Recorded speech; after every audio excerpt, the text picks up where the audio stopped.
Horowitz for many, many, many, many years was by far and away my favorite pianist. And like he's still my single favorite piece of music and my single favorite performance of it is his. So it's Scriabin's Opus 8 number 12. So like the D minor, D sharp minor. Sorry. Not a key not a key you want to touch. It's very prickly. Yeah. Yeah. And his performance in that 1968 televised concert is like, I think, like the most compelling thing I've ever heard. Well, that's the piece.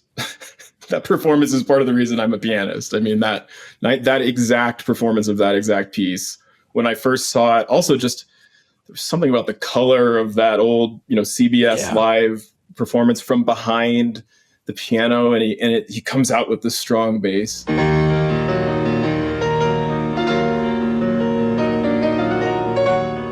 It's one of the most rhapsodic, passionate, pieces I'd never heard of Scriabin before, and I was an immediate convert when I saw that.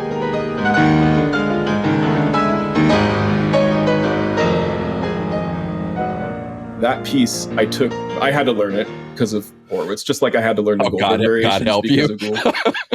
Well, yeah, and actually I thought there's no way I could play it. But in college, again, I had the time to be crazy enough to sit down and figure out how to make all those left-hand jumps work. And it's good that it's in D sharp minor, because that means you're almost exclusively playing black keys, which on the page looks frightening. But if you just look at the keyboard and you forget about how all of this is notated, it's actually more comfortable in certain ways to use the black keys that way. And so these jumps started to fit, and I realized I could redistribute some with my right hand. And I just needed to basically master a couple of challenging octave parts, and I was starting to do my best Horowitz impression.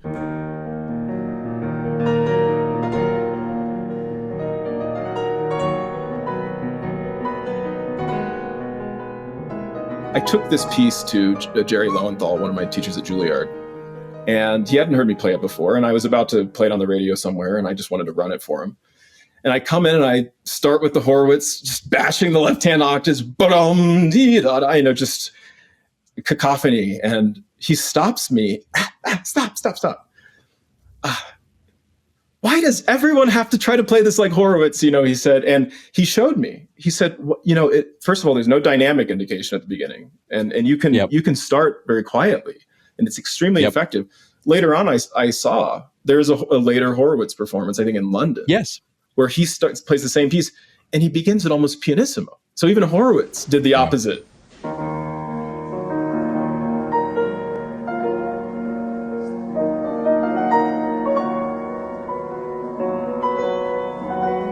Which, sort of brings me to Yunchan Lim, which I think is a thing that, folks are not familiar. Like, they should definitely go to YouTube or to like their favorite streaming platform or whatnot and like start listening to some of the work by this kid. And it's, yet again, one of these things that really makes me believe that there's just something very deeply human about this art form that I think people can get very confused about. Because like you've got a technical instrument and like a very technical discipline of playing, but like the thing that's miraculous about it is like the human piece of it. So like how, and like, what I'm talking about, like Yunchan Lim is like, he's 20 years old now, maybe 21.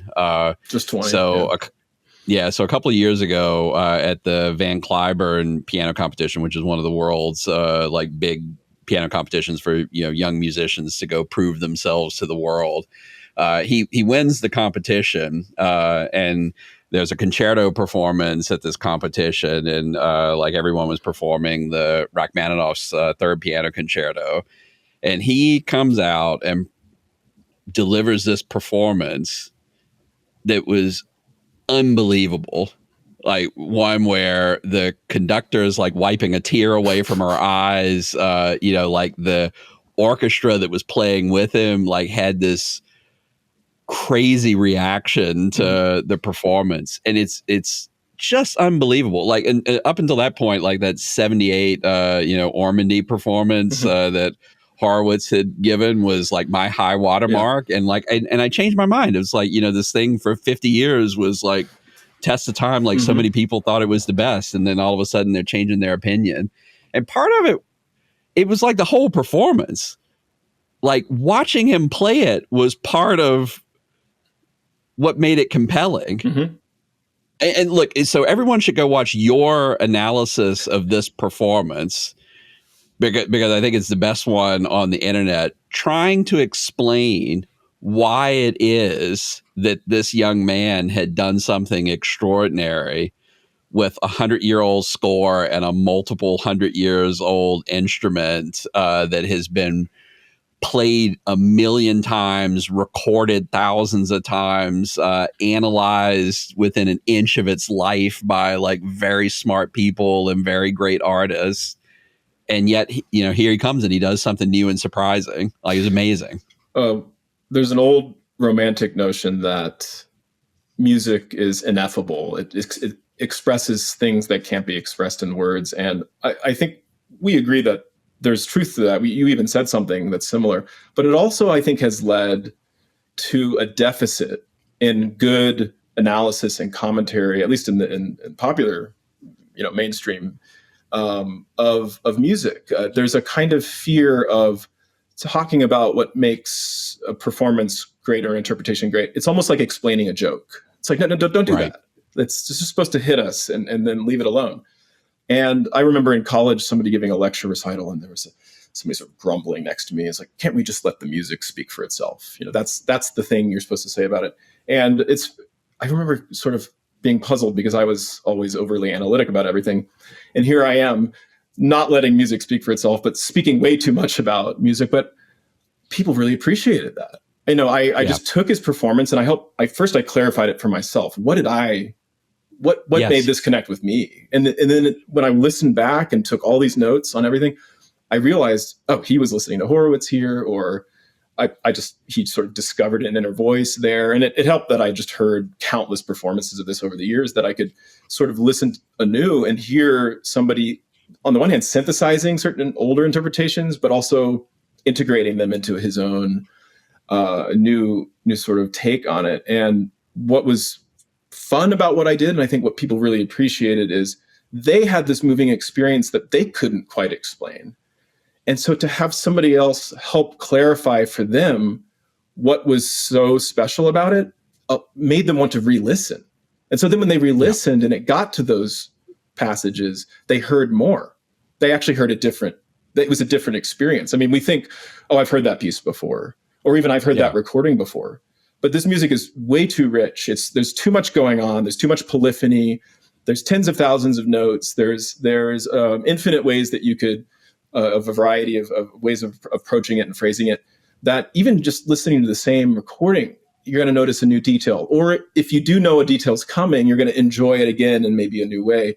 And so I was actually showing people that there's a way to listen to classical music that they hadn't experienced before. One that necessitates re-listening, one that requires that you sort of notice things, become aware of them, and appreciate when others point things out to you. Because that's how I got into it. I had others be like, listen to this moment, wait for it. Did you hear how they did?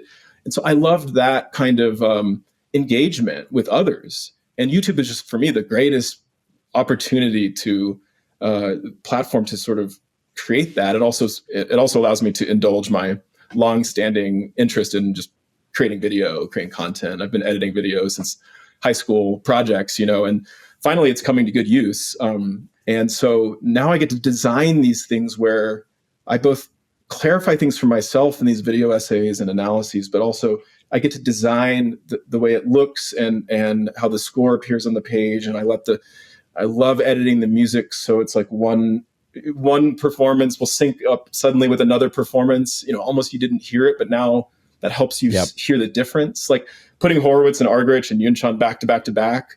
So it sounds like one seamless performance, but you can hear, it helps just bring into relief what's so different about them. And so I think I'm just getting started. I'm just starting to experiment with these techniques, and I think other people should do it too. I want there to be a bigger ecosystem of media and classical music content creators. There's some great ones out there, but for the most part, what I'm doing, I just kind of feel like, again, feel pretty lonely about it, like I used to when I was just practicing Chopin by myself in the ninth grade. So, it's an exciting time, I think, to bring this otherwise thing we're nerding out about to a broader public, and I think a lot of people are interested in it. So.